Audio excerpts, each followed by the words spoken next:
ಪ್ರಮಾಣದ ಪಾರಮಾರ್ಥಿಕ ಗಮನಕ್ಕೆ ಬಹುತೇಕ ಸಮೀಕರಣವನ್ನು ಹೋರಾಡಿಸಿದರು, ನಿರ್ಮೂಲನೆ ಮಾಡಲು ಪ್ರಯತ್ನಿಸಿದರು. ನಂತರ ಈಶ್ವರ್ ವಿದ್ಯಾಸಾಗರ್ ಅವರು 1856ರಲ್ಲಿ ಯುವ ಪುನರ್ವಿವಾಹ ರಚನೆಗೆ ಕಾರಣರಾದರು. ನಂತರ ಒಬ್ಬ ವಿಧವೆಯನ್ನು ವಿವಾಹವಾಗುವುದರ ಮೂಲಕ 1890ರಲ್ಲಿ ಪುಣಾದಲ್ಲಿ ಹಿಂದೂ ಕುಲೋತ್ಸವವನ್ನು ಸ್ಥಾಪಿಸಲಾಯಿತು.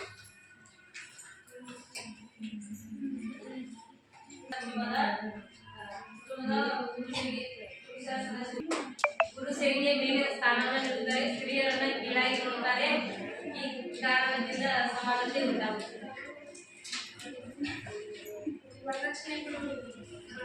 ಮಹಿಳೆಯರ ವರದಕ್ಷಿಣೆ ಪ್ರಾರಂಭವಾಗುತ್ತದೆ. ಈ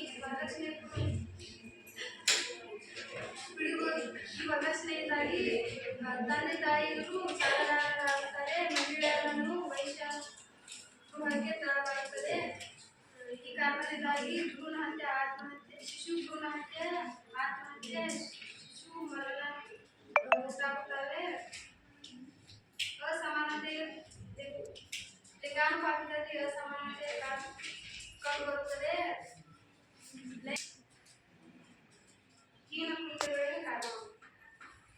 ಸಂರಕ್ಷಣೆ ಮಾಡುವುದು. ಮಹಿಳೆಯರ ಮೇಲಿನ ದೌರ್ಜನ್ಯವು ಮಾನವ ಹಕ್ಕುಗಳ ಉಲ್ಲಂಘನೆಗೆ ಕಾರಣವಾಗಿದೆ. ಇತರ ಹಕ್ಕುಗಳಾದ ಜೀವಿಸುವ ಹಕ್ಕು, ಸ್ವಾತಂತ್ರ್ಯದ ಹಕ್ಕು ಮತ್ತು ಅಭಿವ್ಯಕ್ತಿಯ ಹಕ್ಕು ಮತ್ತಿತರ ಹಕ್ಕುಗಳು ಸಹ ಉಲ್ಲಂಘಿಸಿದೆ. ಮಹಿಳೆಯರ ಅಸ್ತಿತ್ವ ಮತ್ತು ಉಳಿವು ಪುರುಷರ ಅನುಕಂಪವನ್ನು ಆಧರಿಸಿದೆ.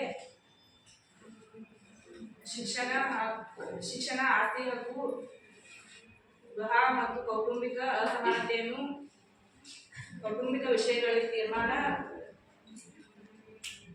ತೆಗೆದುಕೊಳ್ಳುವುದು ಪುರುಷರ ಆಜನ್ಮ ಸಿದ್ಧ ಹಕ್ಕು ಆಗಿದೆ.